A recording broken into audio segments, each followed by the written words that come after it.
শুধু কোরআন নাজিল করে কোরআন হেফাজতের দায়িত্ব নিয়েছেন তাই না, কোরআন যার উপরে নাজিল করেছিলেন তাকে হেফাজত করার দায়িত্ব নিয়েছিলেন কে?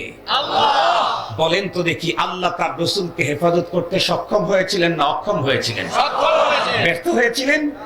আবু জেহেলের মতো সিরিয়াস শত্রু, আবু লাহাবের মতো শত্রু, রুকানার মতো অপরাজিত সিংহ পুরুষ, আরবের মহাপুরুষ, এই জাতীয় আরো অনেকে ডজন ডজনে পয়গম্বরের জীবন বোধ করার কোনো সুযোগ পায় নাই।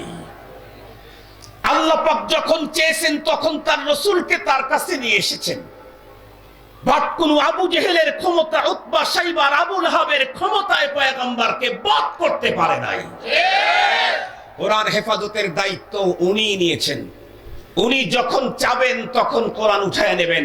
এর আগ পর্যন্ত কোরআনকে বিদায় করতে চাইলে তার বিদায় হবে, তার বিদায় ঘন্টা বাজবে। কোরআন থাকবে, কোরআন আমি থাকবো না, আমি থাকবো না। কোরআন যার উপরে নাযিল হয়েছে মুহাম্মাদুর রাসূলুল্লাহ, উনি নাই, তাও তো কোরআন শেষ হয় নাই।